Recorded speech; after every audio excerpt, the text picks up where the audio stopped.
हम लोग कर रहे थे मैक्सिमम एंड मिनिमम एक्सरसाइज 6.5 के शायद 2 क्वेश्चन बचे थे लैंग्वेज वाले या 3 बचे थे, 2। फिर उसके बाद एमसीक्यू ट्राई करने को कहे थे मैंने आप लोगों से, शायद हुए हो एमसीक्यू, शायद नहीं किए ही नहीं होंगे, या फिर पढ़ाई कर रहे हो नहीं कर रहे आजकल तुम? वैसे मैंने तुम्हें 27, 28, 29 से 3 क्वेश्चन गए थे मैक्सिमम मिनिमम वैल्यूज के लिए, जरा बताओ कैसा रहा रेस्पॉन्स इनका? किसी ने अटेम्प्ट नहीं करे एमसीक्यू? क्या कह रहे हमारे टाइप के नहीं थे एमसीक्यू, तूने नहीं करे? डेट 18 हो गई ना आज, क्या नहीं तो 18 ही है आज। इस समय उतना आगे नहीं भागा। क्या नंबर है क्वेश्चन का? 25th एक्सरसाइज है हमारी 6.5, है ना? पढ़िए, हमसे कह रहा है कि शो करिए semi vertical angle of the cone of maximum volume, यानी कोन का वॉल्यूम मैक्सिमम करना है, end of given slant height is tan inverse √2। तो कोन बना ले, एक कोन दे दिया हमको, और यहां होगी इसकी रेडियस, ये हाइट और ये slant height. Semi vertical angle इसे कहते हैं ना, आधे वाले को सेमी वर्टिकल। ये पूरा होता है वर्टिकल और आधा हो गया था सेमी वर्टिकल।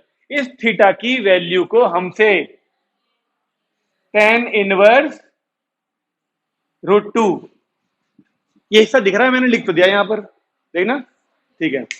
थीटा की वैल्यू को tan इनवर्स √2 है ना, बस, या वन अपॉन है? नहीं, ये लाने को कहा है इसने। और ये कब आना चाहिए फिर?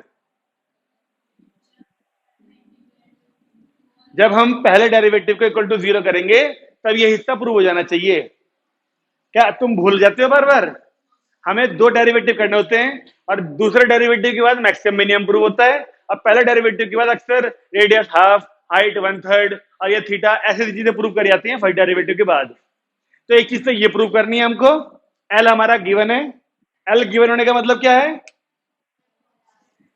कांस्टेंट है, और एक ये इक्वेशन हम लोग यूज कर पाएंगे पाइथागोरस के हिसाब से, और हमको इसका वॉल्यूम मैक्सिमम करना है। तो बताओगे जरा कि वॉल्यूम ऑफ कोन यानी V क्या हुआ करता था? याद हो गया मतलब फाइनली, ठीक है। अब बताओ R या H, किसी एक को उठाना पड़ेगा ना डेरिवेटिव करने के लिए, इसकी सहायता से सोचो। वैसे ये क्वेश्चन मुझे कराना नहीं चाहिए था, अब तो छेड़ दे चलो। अगला वाला कराना चाहिए था, वो ज्यादा अच्छा था। उसे कराता तो ये बड़ा आराम से आता। देखो आप बड़े आराम से यहां से एक वैल्यू उठा सकते हो। देखो क्या कह रहे हो, H की R। देखो अगर आपने R² की वैल्यू निकाली, एक तो पहली बात पूरा स्क्वायर निकल आएगा, दूसरी बात R² की वैल्यू क्या आएगी? L² - H²। दो चीजें आएंगी तो वॉल्यूम हमारा आएगा π/3 H। ऐसे कैसा? R² की वैल्यू आई L² - H²। अब आप ध्यान से देखो, इस इक्वेशन में 2 वेरिएबल है L और H, जिसमें से L सारे कांस्टेंट हैं गिवन होने के चक्कर में। अब H के रेस्पेक्ट में आप बड़े मजे में डेरिवेटिव कर सकते हो, इक्वल टू 0 करोगे। चलो कर ही लो यार।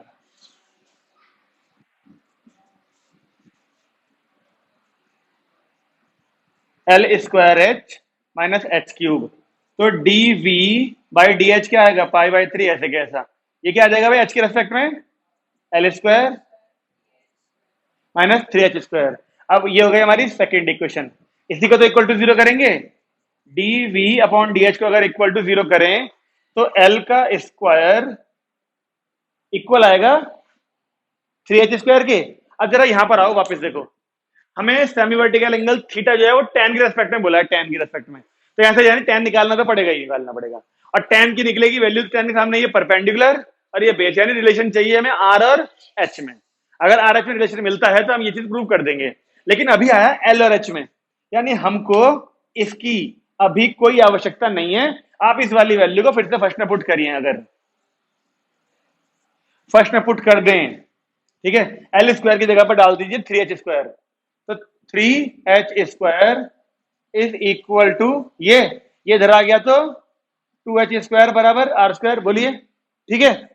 अब tan थीटा के लिए L और H में चाहिए था रिलेशन, जब तक वो सॉरी R और H में चाहिए था, जब तक वो L और H में था तो 3 मिल रहा था। यहां पे कहीं भी 3 नहीं है देखो, लेकिन जैसे ही वो R और H में आया ऑटोमेटिकली 2 आ गया ना साथ में जो हमको चाहिए, देखो वहां पर।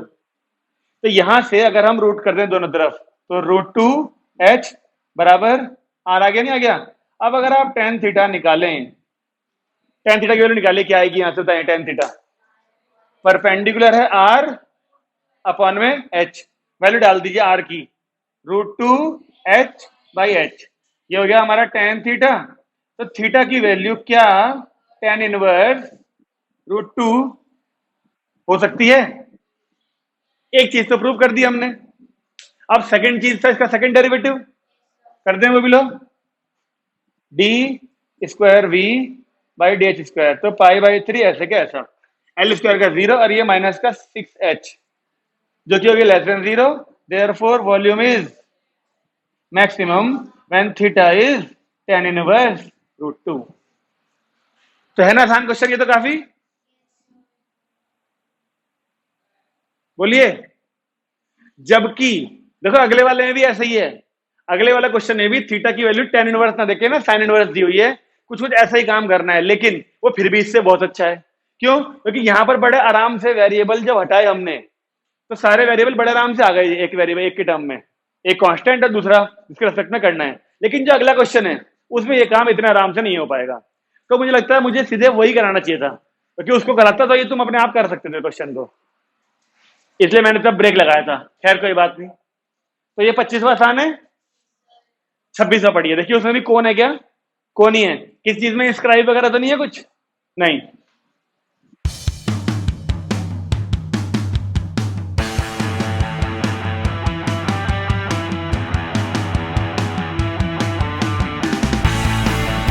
इसे मिटाने की जरूरत तो नहीं है फिगर को, बस यहां पर ये वाली चीज मिटा देते हैं। बताओ थीटा इस बार क्या बोल रहा है वो, ये प्रूव करने को कहा सेमी वर्टिकल एंगल, लेकिन शायद इस बार स्लैंट हाइट गिवन नहीं है, ठीक है ना? है पहले तो यहाँ पे क्वेश्चन नंबर चेंज कर दें, 26, ठीक है जी। 26 में कह रहा है show that the semi vertical angle यानी theta of right circular cone of given surface area. अब ये कौन सा सरफेस एरिया होगा, कौन सा सरफेस एरिया होगा? टोटल सरफेस एरिया, जो कि आता है कोन का क्या क्या,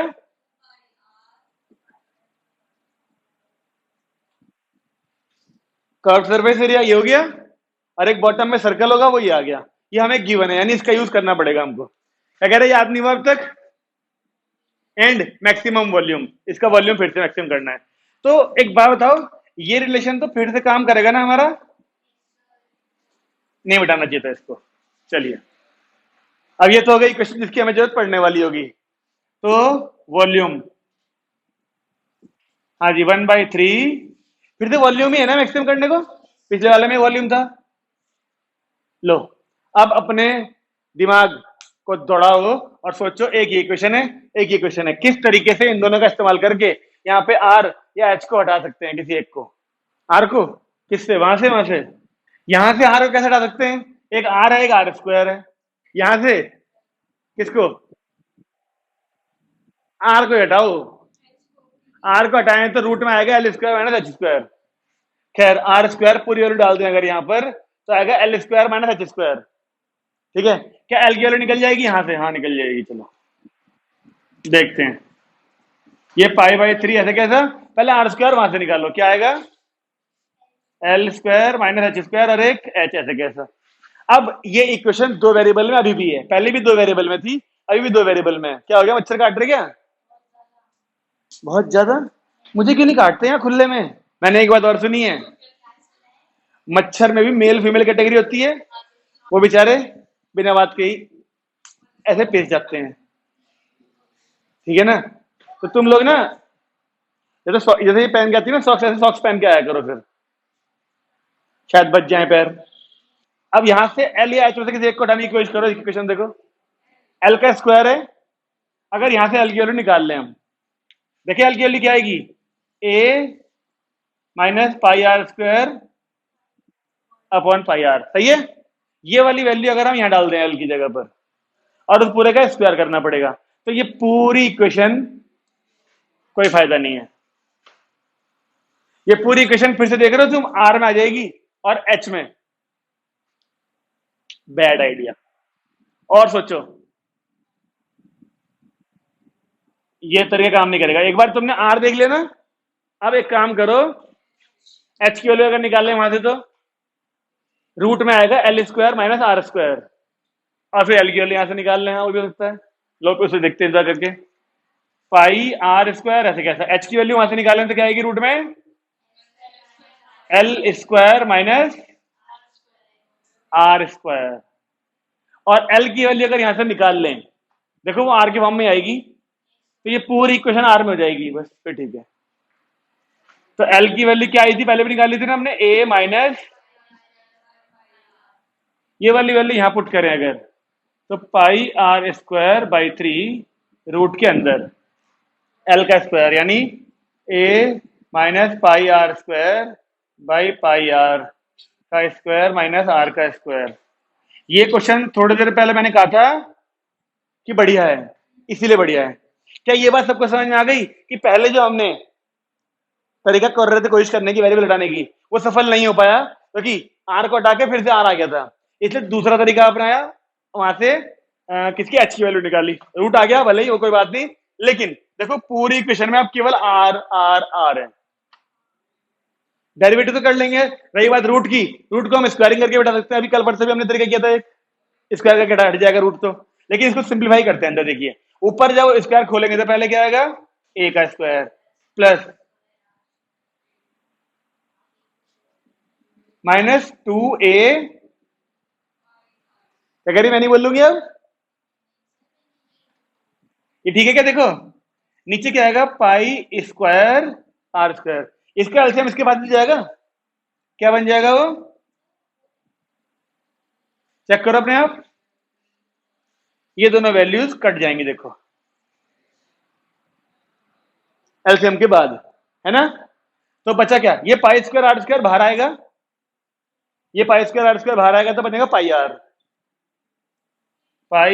स्क्वायर बाई 3 पाई आर, और रूट के अंदर केवल बचा ये ए स्क्वायर और माइनस का 2a पाई आर स्क्वायर, पाई से पाई, एक आर से एक आर, वी, बोलिए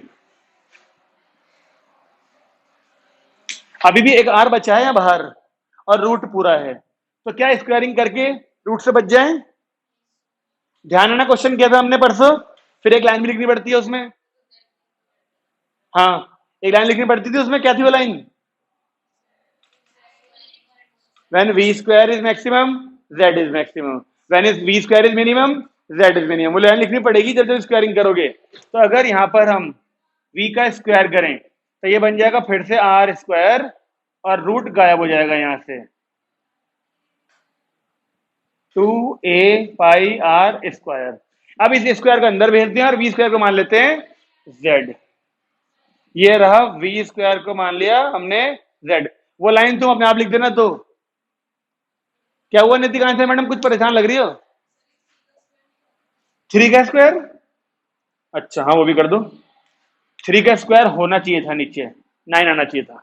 अब वी स्क्वायर को अगर z मान लें तो इधर आर स्क्वायर को अंदर भेज रहा हूं, तो 1/9 तो ऐसे कैसा, ये गया R square upon 9, R square वहां भी जाएगा तो 2a पाई आर स्क्वायर पहले से था और एक और स्क्वायर आ गया, यानी पावर 4। अब हम कर सकते हैं D Z by D R, ये क्या बन जाएगा 2r/9, एक मिनट यहाँ पे 9 कैसा है, हमने ये आर स्क्वायर अंदर भेजा था, ए स्क्वायर, लेकिन एक बात तो देखो यहाँ पर ए स्क्वायर भी तो आता और 9 नहीं आएगा भाई, इतना आएगा ये 2a स्क्वायर आर। अब ठीक है, 9 तो भारी छोड़ दिया था ना हमने, ठीक है। और इसका derivative 4 to the 8 a pi R cube. अब इसे अगर इक्वल टू 0 करें तो 2a स्क्वायर आर बराबर 8a पाई आर क्यूब, तो उसे क्या 4 बार, एक a से एक a, एक r से एक r, तो यहां पे एक a बचा, यहां 4 बचा, पाई बचा और आर स्क्वायर बचा है, तो a की वैल्यू आ गई 4 पाई आर स्क्वायर। जो ही जी क्या हुआ, हमें ये नहीं प्रूव करना था, हमें तो ये लाना था। तो इस ए को अगर हम इसमें डाल दें जो एल वाली वैल्यू थी, इसी देखो ये थीटा की वैल्यू साइन इनवर्स तब आएगी जैसे पिछले वाले में टेन इनवर्स चाहिए था, तो टेन के हिसाब से परपेंडिकुलर और बेस में रिलेशन चाहिए था। इस बार साइन चाहिए, तो साइन के लिए ये परपेंडिकुलर होगा और ये हाइपोटेन्यूज, यानी इस बार चाहिए आर और एल में रिलेशन चाहिए हमको। तो ये ए की वैल्यू यहां पे डाली जाएगी, तभी तो आर और एल में रिलेशन मिलेगा। क्या इतना सोच पा रहे हैं हम लोग? ठीक है, तो ये हाँ ठीक है, हाँ भाई ये ए की वैल्यू 4 पाई r² यहां डाल दें अगर, तो देखें L इज इक्वल टू क्या आएगा, 4 पाई r² माइनस पाई r², यानी अपॉन में पाई आर, पाई से पाई, एक आर से एक R, L is equal to क्या आ गया 3r। अब अगर मैं आपसे कहूं साइन थीटा ढूंढिए, तो साइन थीटा की वैल्यू क्या आएगी वहां से, sine theta r upon L, और r की वैल्यू या फिर l की डाल दो 3r, ये r ऐसे कैसा, और ये 3r, r से r कैंसिल, तो थीटा की वैल्यू आ गई साइन इनवर्स 1/3, जो हमसे प्रूव करने को कही थी। बोलिए आ गया ना वो। अब केवल बचा है काम डबल डेरिवेटिव का, यानी इसका डबल डेरिवेटिव, वो भी कर दें। इसका करें, इसी का होगा ना, देखो डबल डेरिवेटिव, इसके बाद जीरो किया था फर्स्ट को, तो इसका होना चाहिए डबल डेरिवेटिव, तो D square Z by D R square. बताइए पहले क्या आएगा, 2a² r का डेरिवेटिव,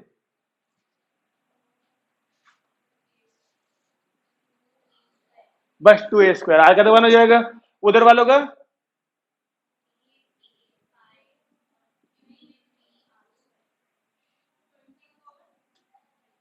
हाँ हाँ बोल, सही है। लेकिन अब इसको तो पता लगाना पड़ेगा ये पॉजिटिव नेगेटिव क्या है,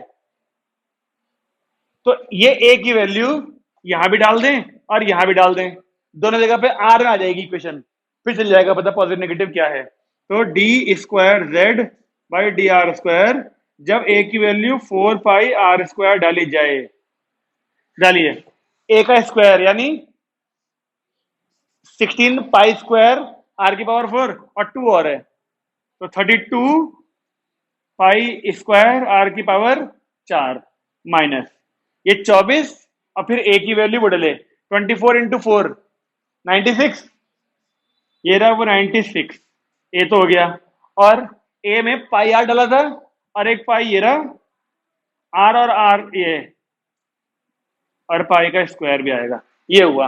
अब 32 देखो यूनिट सेम है दोनों की, पाई² r⁴ पाई² r⁴, और जब 32 में से 96 माइनस करेंगे, क्या यहां पे लेस देन 0 लगा दूं, 32 में से 96 जाएगा तो माइनस का ही आएगा, देयरफॉर वॉल्यूम इज, ये नेगेटिव आया तो यार पिछले क्वेश्चन में डबल डेरिवेटिव क्या आया था हमारा, वो देखना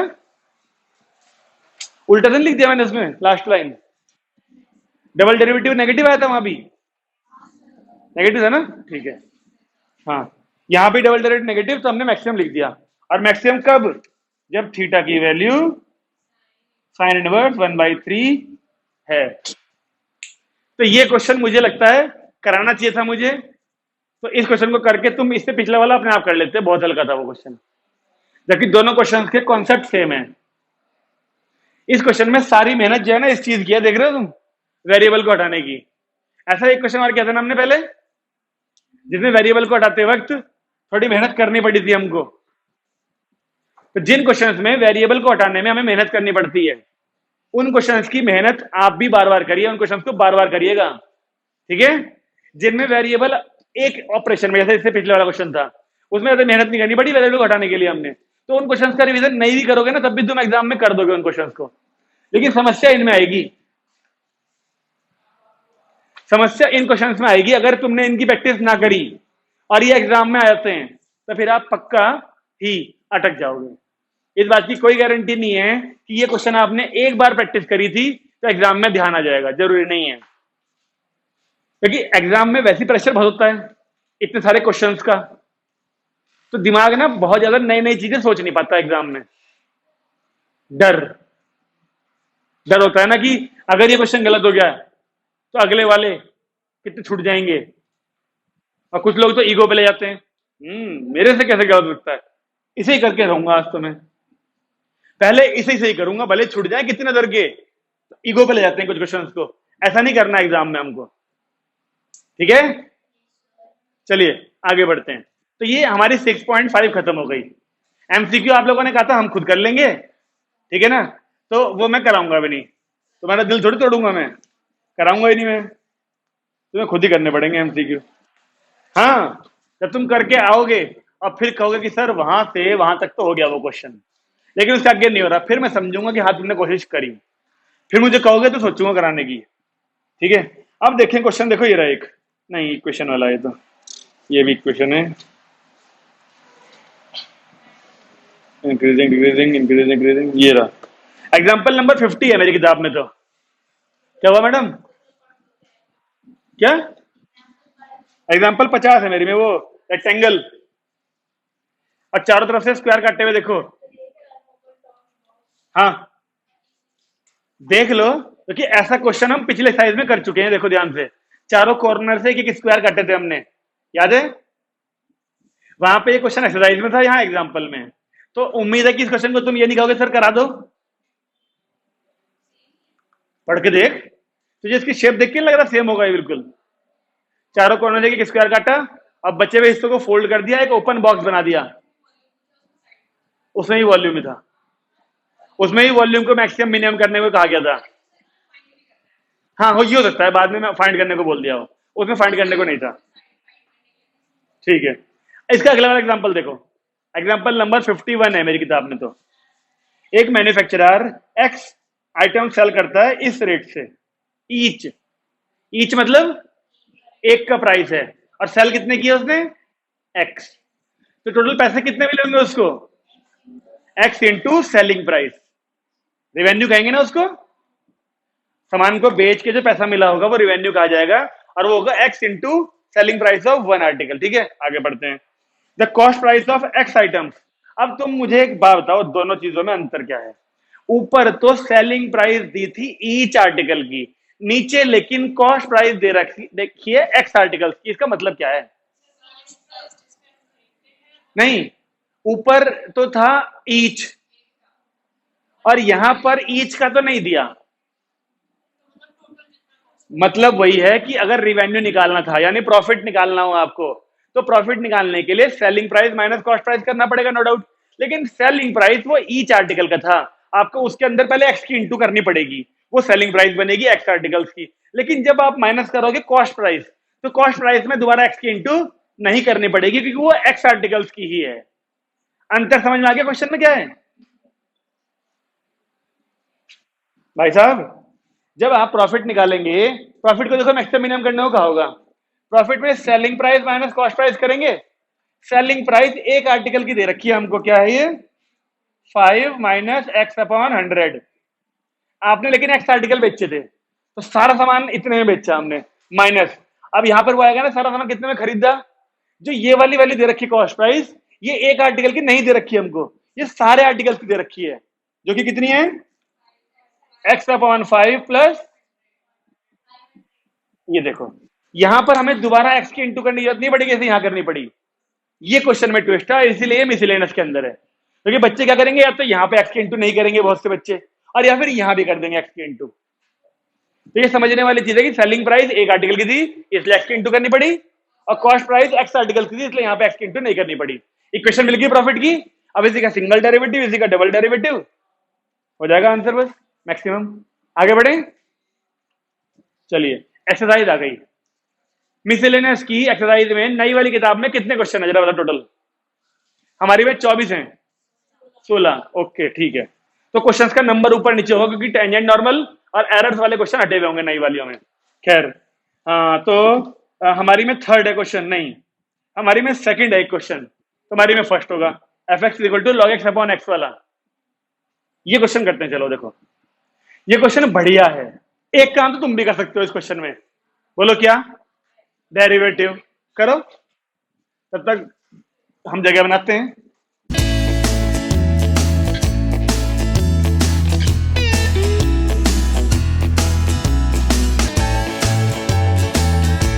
हमारी क्योंकि किताब पुरानी है इसलिए उसमें सेकंड क्वेश्चन है ये जो आप लोग कर रहे हो, ठीक है ना। हमको दिया F x is equal to क्या, log X upon x.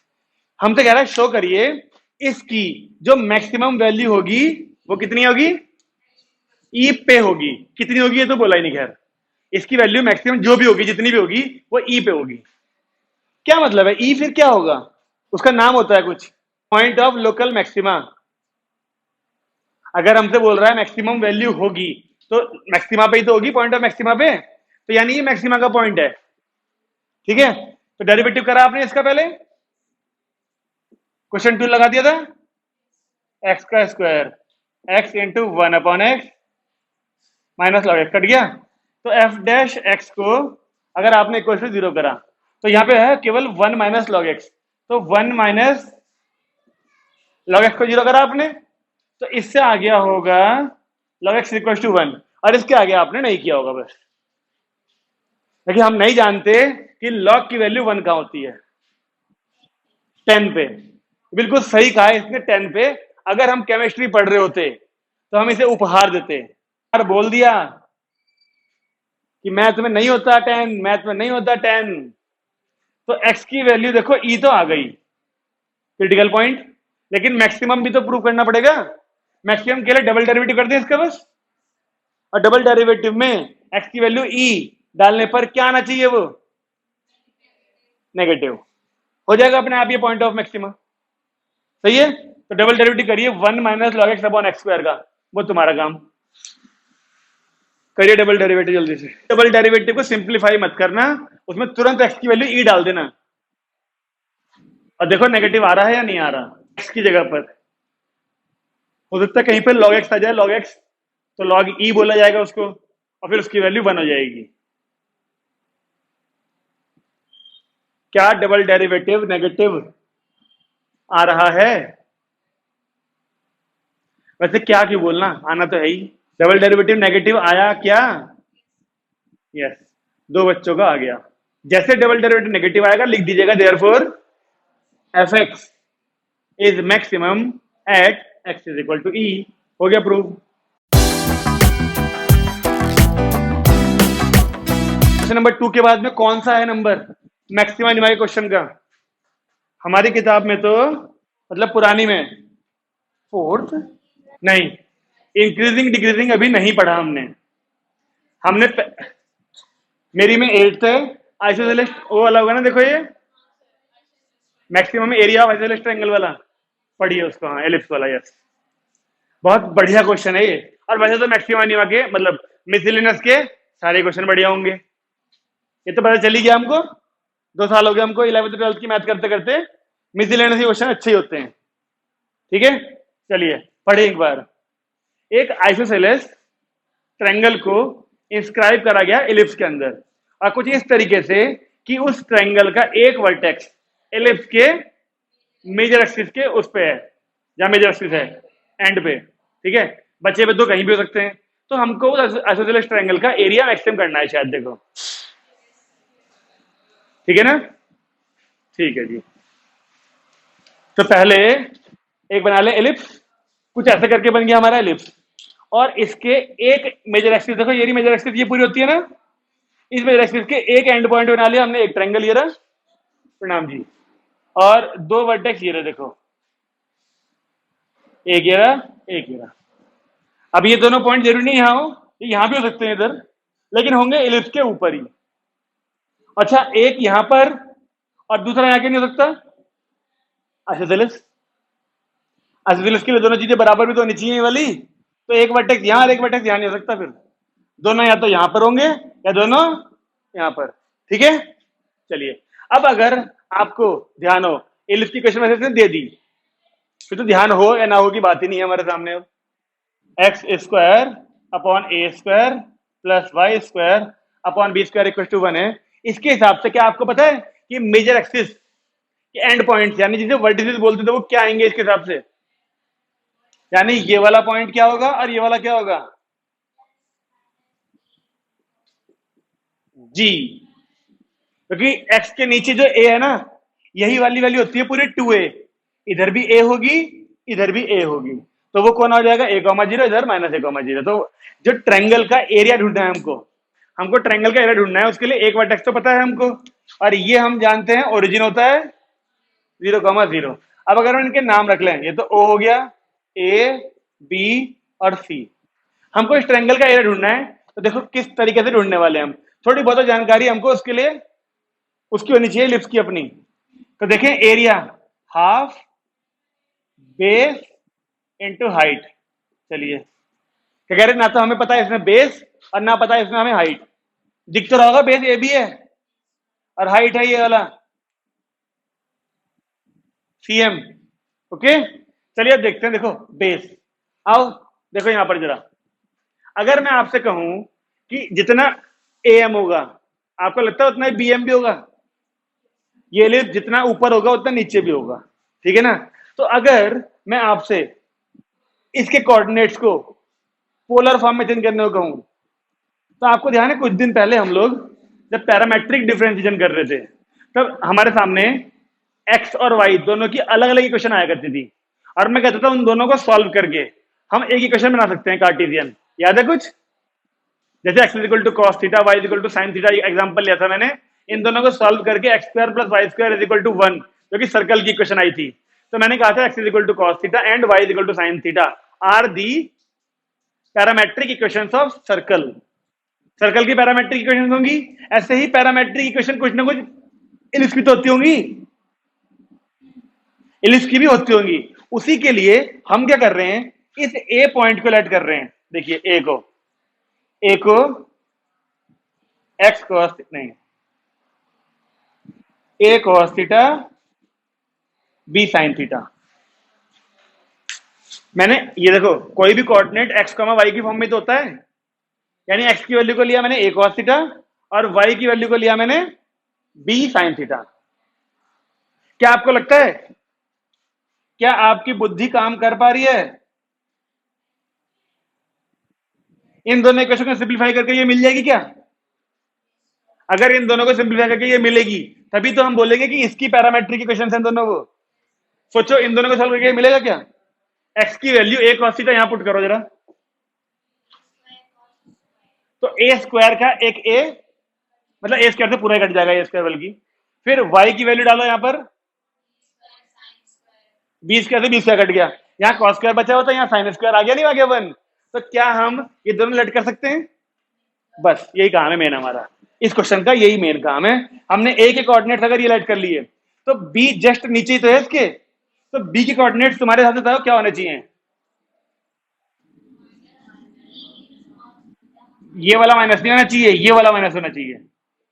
Y वाली वैल्यू तो नेगेटिव होगी नीचे आएगी जब, एक्स तो वहां भी वही रहेगा यहां भी वही रहेगा। तो हमें ए और बी मिल चुका, सी हम पहले ढूंढ चुके थे a, 0। अब हमारे पास तीनों वर्टेक्स हैं, आ जाओ। अब बताओ बेस, देख रहे हो यहां पर बेस पूरा क्या था, ये पूरा बेस ये पूरा था।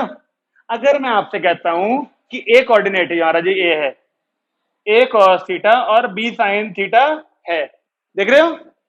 अगर ए के coordinate a cos theta b sine theta, तो ये डिस्टेंस कितनी होगी? इस ए के कोऑर्डिनेट ये हैं, तो ये डिस्टेंस कितनी होगी? ए कॉस थीटा। ये पहले वाली वैल्यू यही होती है, और ये वाली वैल्यू कहां होगी? एम। तो क्या हमें चल गया पता कि एम की वैल्यू कितनी है? उतना ही नीचे वाला भी तो होगा। तो क्या हमको बेस मिल गया फिर पूरा? जही जी बेस कितना हुआ? 2 बी साइन थीटा।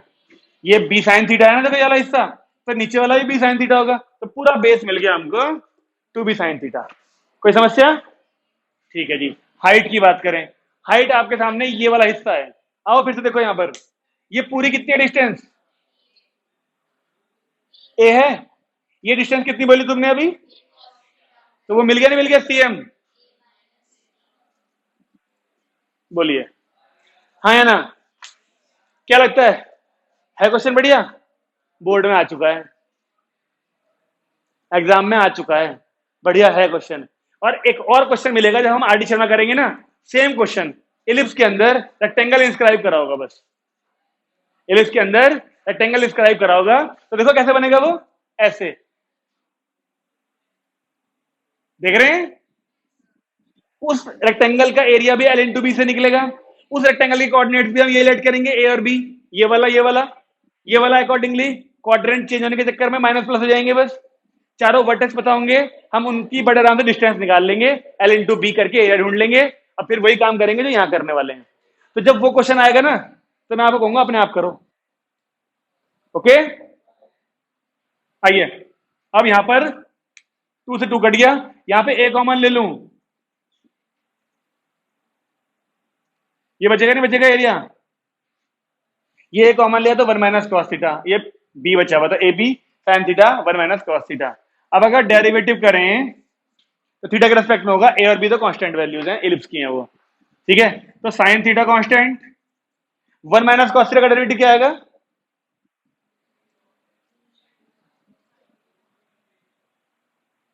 सही है, plus 1 minus cos theta constant, और साइन का, तो ये तो बन गया sine square theta plus cos theta minus cos square theta. सब सहमत हैं? ये भी कहां गया, ये रहा, बाहर रह गया था। अरे हाँ डेरिवेटिव है ना, ठीक है, अब ठीक है। अब इसको सिंप्लीफाई करने के दो तरीके हैं, एक तो ये कि साइन स्क्वायर और कॉस स्क्वायर जो माइनस का दिख रहा है, इन्हें माइनस का कॉस टू थीटा लिख लो। भाई cos square minus sine square is cos two theta, ये sine square minus cos square है तो माइनस कॉस टू थीटा हो जाएगा ना, या तो ऐसे कर लो, या फिर इसको क्वाड्रेटिक इक्वेशन की फॉर्म में चेंज करो, ये कॉस है ये कॉस स्क्वायर है, तो इसको भी कॉस में चेंज कर लें, तो ये पूरी एक क्वाड्रेटिक इक्वेशन बन जाएगी, फिर क्वाड्रेटिक इक्वेशन के फैक्टर कर लेंगे। एक तरीका ये हो गया, दूसरा हो गया वही कॉस टू थीटा और कॉस लिखने वाला। अगर ऐसा करा आपने तो आपको कॉस की माइनस कॉस टी का फॉर्मूला लगाना पड़ेगा ट्रिग्नोमेट्री का। बताओ किस तरीके से करोगे, इसे कॉस में कर लें और क्वाड्रेटिक के हिसाब से कर लें, क्योंकि हमें कॉस की माइनस क्वालिटी ना रहा याद तो क्या करेंगे भाई, ठीक है। तो ये रहा ए बी, इसे लिख लेंगे 1 minus cos square theta plus का कॉस थीटा माइनस का कॉस स्क्वायर थीटा, ये रहा ए बी। कॉस स्क्वायर यानी माइनस का 2 कॉस स्क्वायर थीटा प्लस का कॉस थीटा प्लस का 1, सही है। इसे इक्वल टू 0 कर लें। अब अगर इसे इक्वल टू 0 करें तो ये माइनस वाली वैल्यू प्लस की हो जाएगी और ये दोनों प्लस वाले माइनस के हो जाएंगे। तो 2 कॉस स्क्वायर थीटा माइनस का कॉस थीटा माइनस 1 बराबर 0। बताओ फैक्टर इसके। अब आप घबराओ मत कि ये कॉस का थीटा, थोड़ी देर के लिए एक्स मान लो इसको, अगर एक्स तो यहां पर है, वाई भी है यहां पर, ए और बी, मतलब कुछ भी ऐसी चीज मान लो जो यहां पर ना हो वेरिएबल क्वेश्चन के अंदर। अल्फा, जैसे आपकी इच्छा, 2 alpha square minus alpha minus 1 बराबर 0 ऐसे करके। तो देखो क्वाड्रेटिक इक्वेशन में फैक्टर कर सकते हो, मल्टीप्लाई करके 2 माइनस करके 1, तो 2 माइनस 1 क्या हुआ मैडम? फैक्टर बताओ, मैं इंतजार कर रहा हूं, मैं नहीं करूंगा। अब सारे डेरिवेटिव और सारे फैक्टर तो तुम्हारी जिम्मेदारी है। एक आया कॉस थीटा माइनस 1 और एक आया 2 कॉस थीटा प्लस 1 बराबर 0, सही है। तो एक बार तो कॉस थीटा की वैल्यू 1 आएगी, एक बार कॉस थीटा की वैल्यू -1/2। तो कॉस थीटा की वैल्यू 1 आएगी जब थीटा आएगा 0। अब थीटा 0 एंगल 0 थोड़ी चलेगा, लेकिन जब कॉस थीटा की वैल्यू -1/2 होगी, सेकंड क्वाड्रेंट के चक्कर में चेक करो 2π/3 आ जाएगा थीटा, 120, 180 माइनस 60, तो कॉस की वैल्यू आई 2π/3। अब केवल डबल डेरिवेटिव करना है और उस डबल डेरिवेटिव में ये वैल्यू पुट करनी है हमको। डबल डेरिवेटिव कहां होगा? इनका, डबल डेरिवेटिव करिए इसका, और उस डबल डेरिवेटिव में थीटा की वैल्यू 2π/3 बताइए, और वो हमें एरिया करना था मैक्सिमम, तो नेगेटिव आना चाहिए डबल डेरिवेटिव। करें, हाँ जी, क्रिटिकल पॉइंट तो निकल के आ गया। अब देखो डबल डेरिवेटिव इसी स्टेप का तो करोगे, 0 से पहले वाले का करो डबल डेरिवेटिव इसका, ये वाली वैल्यू डालो उसमें, थीटा की वाली वैल्यू पुट करो, अब फिर बताओ नेगेटिव आना चाहिए आंसर। अरे भाई डबल डेरिवेटिव करने को बोला था, क्वेश्चन थोड़ी बोला था पूरा। है जी। हाँ तो बहुत बड़ा काम है क्या? जल्दी बता दो। नेगेटिव आया मैडम? कितना? फिर साइन थीटा, सारे थीटा की जगह पुट करना है।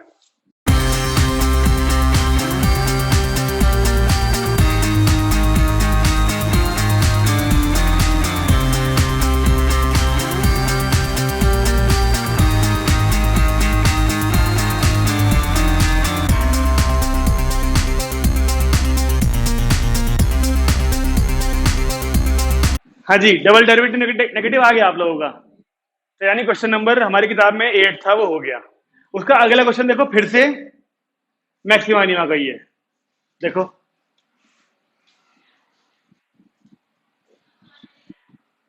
हमारे में 9th है। एक टैंक, रेक्टेंगुलर बेस है, रेक्टेंगुलर साइड्स हैं, open at the top is to be constructed so that its depth is 2 metre. ठीक है जी। Volume is 8 metre. अब रेक्टेंगुलर बेस है ना, अगर बेस रेक्टेंगुलर है तो लेट कर लें लेंथ x, ब्रेथ y, तो वॉल्यूम क्या आएगा उसका? L into B into H. क्या आप इमेजिन कर पा रहे हो क्वेश्चन में क्या कहा उसने? एक टैंक है, रेक्टेंगुलर बेस है। टैंक से मतलब ऐसे समझ लो, आप लोगों के स्कूल में वो है डस्टर, सबके घर में सबके स्कूल में डस्टर होगा ना। वो डस्टर ऐसे होता है ना पकड़ने के लिए, उसे खड़ा कर दो ऐसे करके, तो वो हो गया ना, बेस हो गया उसका। हालांकि उस डस्टर का तो बेस स्क्वायर हो जाता है, अगर उसे खड़ा कर दो तो बेस स्क्वायर हो जाता है ना। हमारे क्वेश्चन में ऐसा नहीं है। हमारे क्वेश्चन में बेस भी रेक्टेंगुलर है और हाइट अलग दे रखी है उसकी। तो हाइट तो 2 मीटर दे दी, लेकिन बेस की हमने दोनों साइड लेट कर ली, लेंथ और ब्रेथ। तो जो वॉल्यूम होता है L into B into H होना चाहिए। तो वॉल्यूम क्या आएगा? x into Y into height 2, और वॉल्यूम हमको 8 दे रखा है क्वेश्चन में, शायद 8। ठीक है, तो एक्स वाई इंटू 2, ये कट गया 4 बार, तो X Y is equal to 4। बोलिए, ये वो इक्वेशन मिलेगी जिससे हमें मदद मिलेगी वेरिएबल को हटाने में। हमें क्या मैक्सिमम मिनिमम करना है? कॉस्ट या लीस्ट एक्सपेंसिव टैंक की बात चल रही है? पढ़ो पढ़ो पढ़ो। अगर हमारे टैंक का एरिया कम होगा ना, तो दीवारें छोटी होंगी, दीवारें छोटी होंगी तो ईंटें कम लगेंगी, या फिर मटेरियल मेटल का होगा तो मेटल कम लगेगा, और जब मेटल कम लगेगा तो ऑटोमेटिकली कॉस्ट कम हो जाएगी। आई बात समझ में? अगर हम कमरा बनाने में ईंटें और सीमेंट कम लगाएंगे तो खर्चा कम ही आएगा ऑब्वियसली, यानी जगह कम होगी हमारे पास, तो हमारे पास टैंक सस्ता ही बनेगा। ओके, तो लीस्ट एक्सपेंसिव टैंक यानी कॉस्ट हमारी क्या हमको दे रखी है ना साइड में, देखो। चलो बताओ मुझे, कॉस्ट निकालते हैं। कॉस्ट, कॉस्ट कुछ ऐसे लिख लो, देखो, एरिया ऑफ बेस इनटू कितना खर्चा आता है बेस को बनाने में, देखो 70 plus area of 4 walls into side का एरिया बताओ कितना है? हैं 45। क्या ये सही है? टैंक ओपन ऊपर से खुला था क्या? ऊपर से खुला हुआ है ना, ठीक है। अगर ऊपर से खुला हुआ ना होता तो फिर यहाँ पे 2 की इंटू करनी पड़ती, बेस और टॉप, 2 एरिया आते ना फिर। आप ये समझो कि अगर वो टैंक बनवाता है ना आपसे, तो वो कह रहा है कि जो 4 दीवारें होंगी उसको बनाने का मैं अलग खर्चा दूंगा अलग हिसाब से, और बेस को बनाने का अलग खर्चा देंगे। तो अब जो कॉस्ट आएगी, उस कॉस्ट में कैसे निकालोगे आप कितना पैसा देना है उसको? जितना एरिया होगा बेस का इंटू उसके रेट बेस के, ये पैसे बेस के देने पड़ेंगे उसको। फिर जितना 4 दीवारों का एरिया होगा उसकी इंटू पड़ेगी उसके रेट से, कितने पैसे 4 दीवारी को बनाने में लेगा वो। तो ये दोनों को जोड़ दे तो टैंक की कॉस्ट नहीं आ जाएगी निकल के। बस इसी कॉस्ट को मिनिमम करना है, यानी इसी का सिंगल डेरिवेटिव, इसी का डबल डेरिवेटिव। लेकिन जरा मुझे बताओ एरिया ऑफ बेस, चलो वो तो एक्स वाई होगा, बेस तो एल इंटू बी होता है बस, तो एल इंटू बी तो पता है हमें, इंटू प्लस यहाँ पे 45 है ये, और एरिया ऑफ 4 वॉल्स जानते हैं आप लोग होंगे रेक्टेंगुलर, लेकिन बताओ क्या आएगा, 4 इंटू एक्स वाई, नहीं एक्स वाई तो बेस का था, जो ये चार दीवारें होती है ना, जो ये चार दीवारें होती हैं इन्हें बेस नहीं आता है जी, L plus B into H, बिल्कुल सही, इसे फॉर्मूला याद था। आप फिर अगर मैं ये वाले बेस की, ये वाले area of 4 walls, area of 4 walls में 1 2 3 4 ही चारों दीवार रहेंगी, चारों रेक्टेंगल हैं। पहले इस वाले की बात करते हैं। इस वाले में देखो, एक तो साइड ये वाली होगी और एक हाइट आएगी नहीं आएगी इसमें, इन दोनों से मिलके ही तो बन रहा है ये बेस। तो अगर ये एक्स ले रखी थी आपने, ये बेस था ना, ये एक्स ली थी तो वो बाई ली होगी बाई, तो एक्स तो ये आ गया, और ये क्या चीज थी, 2, हाइट तो हमें टैंक की 2 दे रखी है क्वेश्चन में, तो इस वाले का एरिया 2 इंटू एक्स नहीं आना चाहिए, और जो इसका एरिया होगा वही उसका भी होगा सामने वाले का, तो क्या एरिया आया इन दोनों का, 4x। अब जरा इसकी बात करो इन दोनों की, मैंने आपसे कहा था अगर ये वाले को x ले रहे हो तो वो वाला y आएगा बेस में।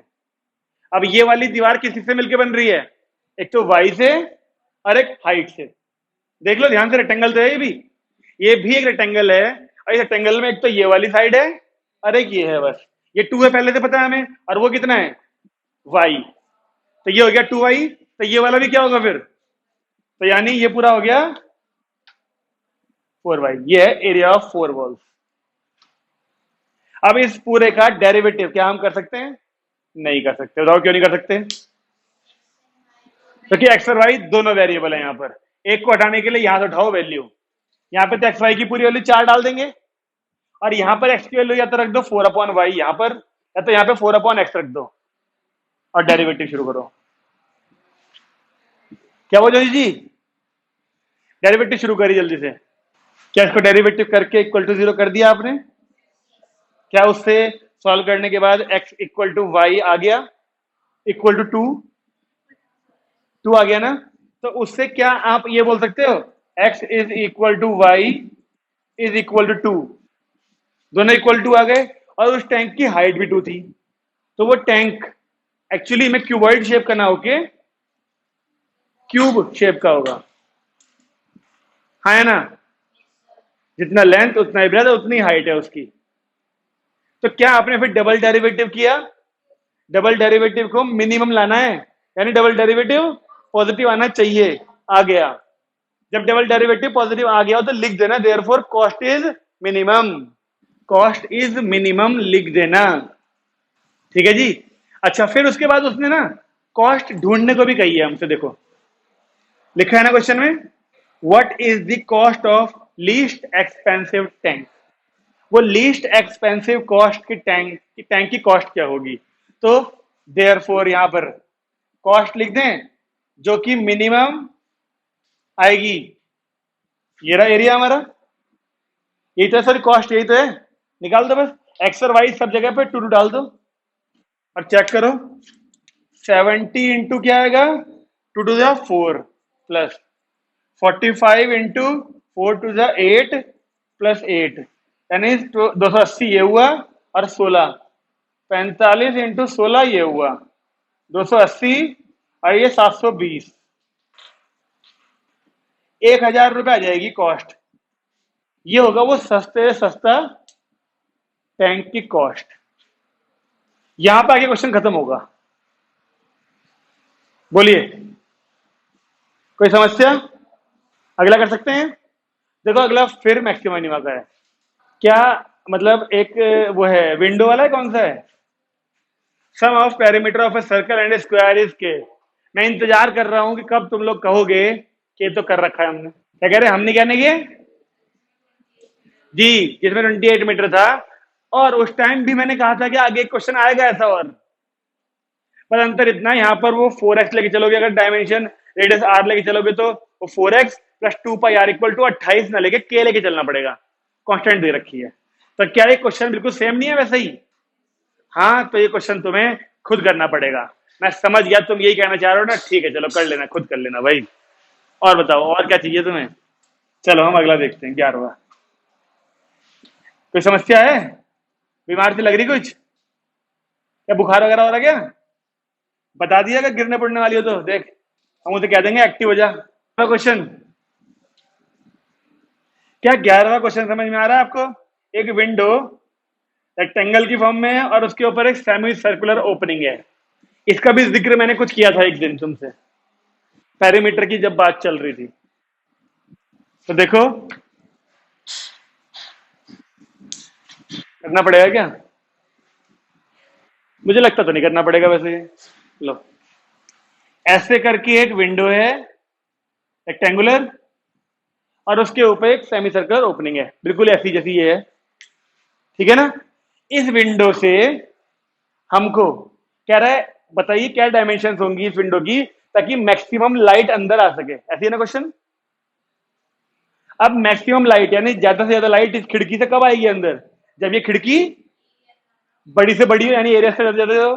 तो हमको इस पूरे का एरिया मैक्सिमम करना है अब। और एरिया मैक्सिमम करने के लिए हमें गिवन क्या है? कांस्टेंट है कुछ? टोटल पेरीमीटर विंडो का 10 है टोटल पेरीमीटर। ये क्वेश्चन नंबर क्या है इसका? 11। देखो टोटल पेरीमीटर से मतलब क्या क्या आएगा बताओ? दोनों का पेरीमीटर नहीं। टोटल पेरीमीटर में अगर आपने देखते रहे ना, जो ये हिस्सा है सर्कुलर है ना, तो ये इसकी रेडियस होगी, रेडियस। अगर आपने इसको x मान लिया लेंथ को, तो ये रेडियस हो जाएगी x/2 का चक्कर चलेगा पूरे क्वेश्चन में। उससे बचने के लिए अगर आप इसको पहले ही 2x ले लो तो रेडियस x हो जाएगी, हो जाएगी। इस वाले को चाहे y ले लो, कोई दिक्कत नहीं है, इसको आधा होना ही नहीं है। अब बताइए पेरीमीटर जो हमको 10 दिया है उसमें क्या क्या आएगा? मैंने बोला था हमेशा पेरीमीटर क्या होता है किसी भी ऑब्जेक्ट का? आउटर बाउंड्री का सम। तो आउटर बाउंड्री में ये आएगा, ये आएगा, ये आएगा और केवल ये आएगा, ये बीच वाला नहीं आएगा। ओके, तो पहले 2y प्लस प्लस ये हिस्सा 2πr का आधा होगा, सेमी सर्कल है 2πr यानी πr यानी पाई x। ये हो गई वो इक्वेशन जो हमें हेल्प करेगी वेरिएबल को हटाने में डेरिवेटिव करते वक्त। अब एरिया, इसका एरिया क्या होगा? L इंटू बी प्लस इसका एरिया क्या होगा? πr² का आधा यानी हाफ पाई। ये है वो इक्वेशन, इसका डेरिवेटिव करना है। अब आपकी इच्छा है, आप यहां से x यहां भी है, x यहां भी है, तो y की वैल्यू निकाल लो। फिर यहां से यहां से y की वैल्यू सबको इधर भेज के निकाल लो और y यहां पुट कर दो, ये पूरी इक्वेशन x में आ जाएगी। फिर और फिर x के रेस्पेक्ट में डेरिवेटिव करो, सिंगल इक्वल टू 0 करो, फिर डबल डेरिवेटिव करो। डबल डेरिवेटिव क्या आना चाहिए? नेगेटिव। डबल डेरिवेटिव आना चाहिए नेगेटिव, ऑटोमेटिकली एरिया मैक्सिमम हो जाएगा विंडो का। और फिर शायद वो डायमेंशन भी पूछ रहा होगा, देखो फाइंड द डायमेंशंस। तो विंडो की डायमेंशंस का मतलब आपको सब कुछ फिर 2x बताना पड़ेगा। लेंथ तो 2x हो गई, विड्थ तो गई इसकी y, और रेडियस बतानी पड़ेगी, रेडियस की बस जो भी x और y की वैल्यू आएगी। लेकिन ध्यान रखना जैसे उस वाले का 28 इसमें था, वायर 28 मीटर था, उसका भी आंसर अजीब अजीब आया था ना। स्क्वायर पीस और सर्कुलर पीस दोनों की वैल्यू में एक में ऊपर 112 अपॉन में नीचे π+4 आया था, याद है? अजीब अजीब वैल्यू आ रही थी, इसमें भी अजीब अजीब वैल्यू आएंगी। तो अगर आपने वो क्वेश्चन ठीक से करा था तो ये क्वेश्चन आपको परेशान करेगा ही नहीं। इसीलिए मैं समझ गया कि तुम कहना चाह रहे हो कि हम इसे भी कर सकते हैं, और तुम कर सकते हो, मुझे यकीन है तुम पे। तुमसे क्वेश्चन यही तो नहीं होते, बस घर जाके तो तुम पे बहुत सारे विकल्प होते हैं ना करने के, घर जाके तुम कर ही लेते हो। बोलिए, हो जाएगा ये? 9वां हमने पूरा किया, 10वां क्वेश्चन वैसा जैसे पहले किया था। 11वां क्वेश्चन का शुरुआत में बता दी, बाकी ये क्वेश्चन बिल्कुल वैसा जैसे हम पहले कर चुके हैं। 11वें के बाद देखे कौन सा है? मेरी किताब में 11वें के बाद 12वां भी है, और टाइम हम पे कम है, 12वां तो नहीं होने का। हाँ लेकिन 15वां हो जाएगा, चलो 15वां कर लेते हैं। 15वां है मेरी किताब में, ये show that the altitude of right circular cone of maximum volume. मिला? नई वाली में कौन से नंबर पे है? 12। ठीक है, पढ़ो इसे।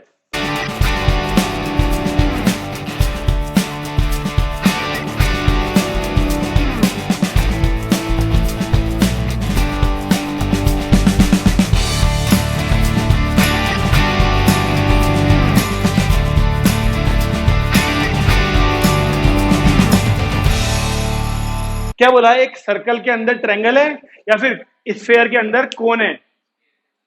स्फेयर के अंदर कोन है एक। तो बना लेते हैं पहले हम एक स्फेयर, सुंदर सा, काम चल जाएगा। चलो चला ही लेंगे। जिसकी डिक्शनरी में सुंदर की जो डेफिनेशन हो भैया अपने हिसाब से बना लेना, हमारा तो काम चल जाएगा। स्फेयर के अंदर कौन दिख रहा है? एक कुछ गिवन नाम की चीज भी है क्वेश्चन में। रेडियस किस चीज की? स्फेयर की रेडियस हमें गिवन है, और वो क्या है? दोबारा पढ़ियो। अरे आर भी तो छोटा और बड़ा होता है, मुझे बता दो। मैं वही तो स्फेयर की ना, तो ये वाली भी लेनी पड़ेगी फिर स्मॉल आर। ठीक है। अब हमसे क्या मैक्सिमम मिनिमम करने को कह रहा है? एल्टीट्यूड है पहली बात, तो एल्टीट्यूड यानी कि ये पूरी वैल्यू नीचे तो आएगी आएगी यहां तक, और फिर ये पूरा एल्टीट्यूड इक्वल टू 4r/3 कह रहा है हमसे लाने के लिए। पढ़ा आपने क्वेश्चन? मैंने बोला था ना, शुरुआत करेगा, बीच में कुछ हिस्सा गायब करके लास्ट में देगा बचा हुआ हिस्सा। Altitude of right circular cone is 4r/3। Okay, ये तो पहले डेरिवेटिव के बाद वाली चीज हो गई। और क्या है maximum minimum? Maximum volume, cone का वॉल्यूम मैक्सिमम करना है। तो volume of cone 1/3 pi are square H. चलो एच लिख देता हूं अभी तो। अब फिर से क्वेश्चन ध्यान आ रहा तुम्हें? एक दिन क्वेश्चन किया था ना एक हमने ऐसा ही, जिसमें यहां पर डिपेंड करता है इसको लेट करें कि इसको लेट करें, बेनिफिट किस चीज का होगा? इसको लेट करने का बेनिफिट होगा या इसको लेट करने का बेनिफिट होगा? एक्स लेट कर लें इसको, नहीं इसको एक्स ले लेते हैं। तो ये जो रेडियस आएगी, कैपिटल आर ले लेता हूं, ये आएगा रूट में आर स्क्वायर माइनस स्क्वायर, और यहां पर हो जाएगा रेडियस का स्क्वायर। तो यहां पर एक काम करो, रेडियस को ना, स्मॉल आर जो है वो तो देखो स्क्वायर की है, हमें कोन का चाहिए ना, तो कैपिटल आर का स्क्वायर डालो यहां पर, और अब वैल्यू डाल देते हैं इन सबकी। तो π/3 ऐसे कैसा, कैपिटल आर का स्क्वायर यानी small R minus X square. आप लोगों को याद है ना, इस क्वेश्चन में मैंने समझाया था आपको कि इसको एक्स लेने में फायदा होता है कि इसको एक्स लेने में फायदा होता है, याद है ना सबको? ठीक है। और इनटू में एच, बताओ एच क्या है वहां से? अब ये पूरी इक्वेशन आर और एक्स में आ गई है, जिसमें आर कांस्टेंट है क्योंकि गिवन था, यानी एक्स के रेस्पेक्ट में करेंगे डेरिवेटिव dv/dx। इसको देख के मुझे कुछ ऐसा एहसास हो रहा है कि इसमें फिर से एक ऐसी इक्वेशन बनने वाली है जिसको हम चाहे इधर से देखें तो क्वाड्रेटिक, इधर से देखें तो क्वाड्रेटिक आएगी। आ रहा तुम्हें भी याद? फिर से आने वाली है वही चीज। अगर हम यहाँ पर थोड़ा टूल लगा दें तो पहले तो आएगा R square minus X square, ऐसे कैसा, इसका डेरिवेटिव 1 प्लस ये आर प्लस एक्स ऐसे कैसा, और इसका डेरिवेटिव आएगा माइनस का 2x। तो π/3 ऐसे कैसा, ये R square minus X square minus का 2xr और माइनस का 2x स्क्वायर। बोलिए π/3 ऐसे कैसा, ये आर स्क्वायर, क्यों भाई, आर स्क्वायर किस तरफ से देख लें, ये 2xr और माइनस का 3x स्क्वायर, ये बन गई दो तरफ से क्वाड्रेटिक इक्वेशन। आ रहा तुमको याद? अब चाहे आर में देख लो चाहे एक्स में देख लो, इसके फैक्टर करेंगे, दो वैल्यू आएंगी, एक नेगेटिव आएगी एक पॉजिटिव, नेगेटिव वाली को हटा देंगे और पॉजिटिव वाली वैल्यू मिल जाएगी एक्स की फॉर्म में आर की वैल्यू। तो जो पूरी एल्टीट्यूड आएगी हाइट, तुम एक्स की वैल्यू डालोगे r/3 आएगा। ये सॉल्व करने वाला काम तुम्हारा, और यहां से एक्स की वैल्यू आएगी r/3। ठीक है जी। उससे क्या होगा, उससे जब आप एल्टीट्यूड फाइंड करोगे जो उसने कहा था, हमारे हिसाब से एल्टीट्यूड क्या है, तो ये आर ऐसे कैसा, और एक्स की वैल्यू ये आएगी देखो हमारी r/3। जब आप यहां पे डाल दोगे तो एलसीएम लेके 4/3 आ जाएगा एल्टीट्यूड, जो उसने हमसे बोला था प्रूव करने के लिए। एक चीज यहां प्रूव हो जाएगी, फिर डबल डेरिवेटिव करेंगे आप इसी चीज का, उस डबल डेरिवेटिव में एक्स की वैल्यू r/3 डालेंगे, और वो डबल डेरिवेटिव क्या आना चाहिए, नेगेटिव, क्योंकि मैक्सिमम बोला है ना वॉल्यूम उसने। और यहाँ आगे क्वेश्चन आ जाएगा हमारा खत्म। कुछ फाइंड तो नहीं करने को कहा, मैक्सिमम वॉल्यूम शो करने को कहा है। तो क्वेश्चन नंबर 15 तक कर लिया हमने, ठीक है ना। मुझे लगता है इसके ना जस्ट आगे एक क्वेश्चन और है, देखो 4r/3 के बाद में show that the height of cylinder of maximum volume, जिसमें 2r/√3 दिख रहा होगा आपको, ये वाला आप अपने आप करोगे। मेरी किताब में 17 है, आपकी किताब में 14 है, तो ये वाला करोगे, और जो 3-3 4 क्वेश्चन बीच में दिए आज होमवर्क के लिए वो सारे करोगे। हम जैसे ही मिथिलेनस को, क्योंकि अगले टर्न पे हम लोग मिथिलेनस खत्म कर देंगे, मैक्सिमम की मिथिलेनस अगले टर्न पे हम खत्म कर देंगे, फिर हम एडिशनल क्वेश्चन करेंगे। और एडिशनल क्वेश्चन करने का मतलब है, अगर मैं यहाँ पे 5 कराऊंगा ना, हाँ, इसके एडिशन में करेंगे ना हम, तो अभी मैक्सिमम की हम जिस दिन से एडिशन शुरू कर देंगे इस टॉपिक की, अगर मैं 5 क्वेश्चन कराऊंगा, ध्यान रखना 15 होमवर्क मिलेंगे अब, तभी मैक्सिमम पक्का होगा तुम्हारा। आरटी शर्मा में इतने क्वेश्चन हैं, हम सारे लेके नहीं करेंगे रोज रोज की, मैं पहला भी करा रहा हूँ, दूसरा भी करा रहा हूँ, तीसरा भी करा रहा हूँ। मैं केवल कराऊंगा वो जो एनसीईआरटी में जैसे नहीं थे, केवल वो वाले मैं कराऊंगा। अब बाकी जो एनसीईआरटी वाले तो छोड़ देंगे हम, एनसीईआरटी जैसे जो होंगे वो आप करोगे अपने आप। ओके, अरे भाई ओके, क्या कह रहे, चलो कर ही लेंगे, जब कह रहे हो तो करना तो पड़ेगा ही, दुनिया में आए हैं तो जीना ही पड़ेगा, जीवन है अगर जहर तो पीना ही पड़ेगा है। अब मैथ लिया तो पढ़नी तो पड़ेगी। चलिए खत्म करें क्लास, वैसे तो 15 मिनट है अभी, एक क्वेश्चन और हो सकता था, इसे ही पूरा कर लेते तुम लोग। छोड़ो चलो, तुम्हारी इच्छा।